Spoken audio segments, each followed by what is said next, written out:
प्यारे सज्जन, सदगुरु की असीम अनुकंपा से जीवों के कल्याण के खातिर जो सत्संग की सेवा का कार्य आरंभ हुआ था वो निरंतर जारी है। श्री सदगुरुदेव महाराज जी की छत्र छाया में भक्ति परमार्थ का कार्य करता हुआ ये सत्संग निरंतर प्रगति की ओर अग्रसर है। आपकी असीम अनुकंपा से आज लाखों जीव इससे परमार्थिक लाभ प्राप्त कर रहे हैं। श्री सदगुरुदेव दाता दयाल जी महाराज जी समय समय पर जीवों के कल्याण के लिए सदैव जीवों को चिताया करते थे, उन्हें सद्मार्ग दिखलाया करते थे। एक बार आप जयपुर में विराजमान होकर के सत्संग प्रवचन फरमा रहे थे। भक्त मंडली श्री चरणों में बैठकर श्री वचनों का रसपान कर रहे थे कि तभी एक फकीर आपके सामने आया। वो पहले भी अनेक बार श्री चरणों में उपस्थित हो चुका था, लेकिन इस बार वो कई वर्षों के पश्चात श्री दर्शन करने के लिए आया। आपने उसे पूछा, बहुत वर्षों के बाद हमसे मिलने आए, कहाँ रहे? इतने समय तक न आने का क्या कारण था? क्या कहीं एकांत में भजन अभ्यास करने लग गए थे? उस फकीर ने बड़े गर्व से उत्तर दिया, बाबा, हमने यूं ही 6 वर्ष व्यतीत नहीं कर दिए, आखिरकार एक सिद्धि तो हमने प्राप्त ही कर ली। हम जिस इरादे को लेकर के चले थे उसमें पूर्णतः कामयाब हो गए। आपने पुनः पूछा, आखिर भाई कौन सी सिद्धि प्राप्त कर ली? हम भी तो देखें कि आपने क्या पाया है। उस फकीर ने कहा, यदि आप देखना ही चाहते हैं तो ये लीजिए, देख लीजिए। उसने तुरंत ही आंखें बंद की और मुंह में कुछ कहते हुए इधर उधर लोटपोट हो गया और देव दुर्लभ मानव काया को पलटकर मृग बन करके इधर उधर कुलांचे भरने लगा। कभी इधर भागता तो कभी उधर भागता। जब कुछ देर उसने अपना ये कौतुक कर लिया तो वो अपनी काया कल्प करके मनुष्य रूप धारण करने के लिए अत्यधिक प्रयास करने लगे। भक्त मंडली ये सब देख रहे थे कि आप मात्र उसे ही देखे जा रहे थे। वो काया कल्प करने के लिए और फिर से मनुष्य बनने के लिए छटपटाने लगा।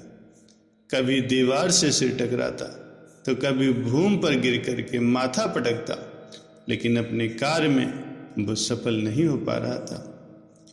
तभी एक भक्त ने सदगुरु जी से विनय की, प्रभु इसे क्षमा कर दीजिए।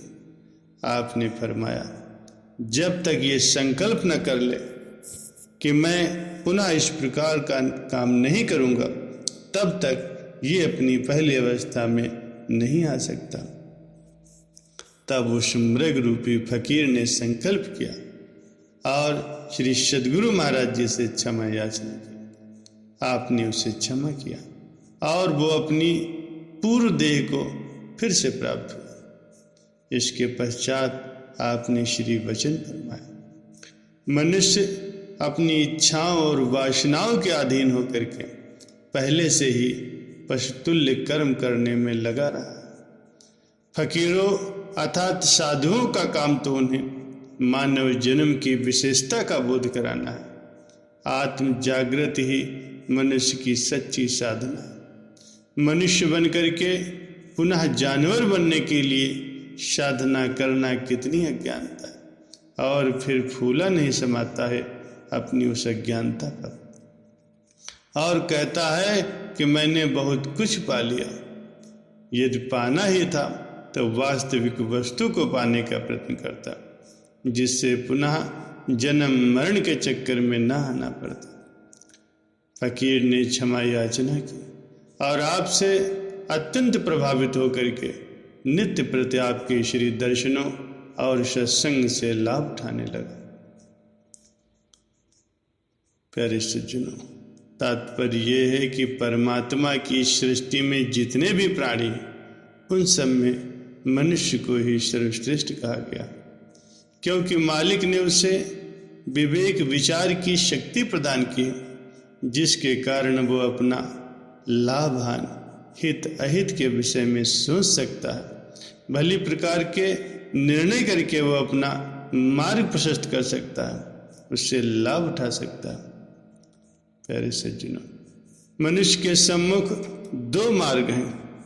एक है भक्ति का मार्ग, जिस पर चल करके वो मालिक की प्राप्ति करके आत्मिक सुख, परम शांति, दिव्य आनंद और नित्य खुशियों को प्राप्त कर सकता है।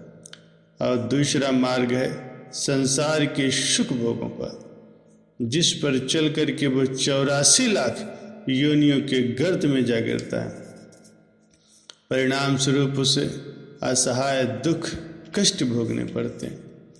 ऐसे उत्तम मनुष्य शरीर को पाकर के भी जीव यदि मालिक की भक्ति के मार्ग को त्याग देता है और सांसारिक भोगों के हानिप्रद मार्ग पर चलता है, तो फिर मनुष्य और पशु में भला क्या अंतर है?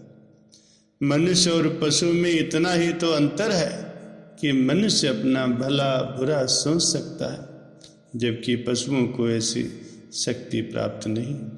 ऐसी शक्ति पाकर के भी यदि मनुष्य हितकर मार्ग को न अपनाए, तो वह पशुओं से भला किस दशा में श्रेष्ठ हुआ।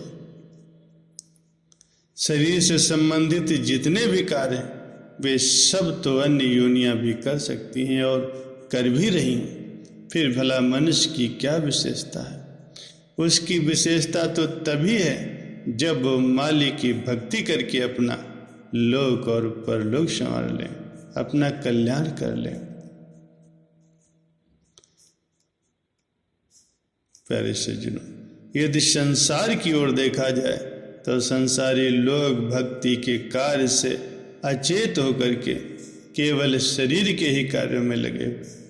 श्री सद्गुरुदाता दयाल जी महाराज जी ये स्पष्ट फरमाते हैं कि साधु का काम ऐसे भूले भटके जीवों को सत मार्ग दिखलाना है, न कि उल्टा मनुष्य को पशु बनाना।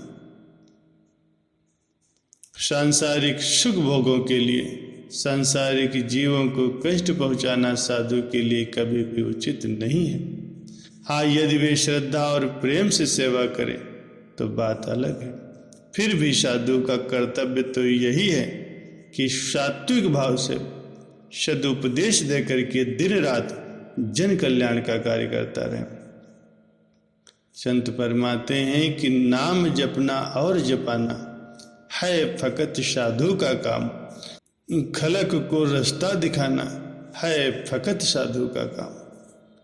प्यारे सज्जनों, अभिप्राय यह है कि संत महापुरुष संसार में समय समय पर अवतरित होकर के दिन रात भक्ति, परमार्थ और जन कल्याण का कार्य करते हैं।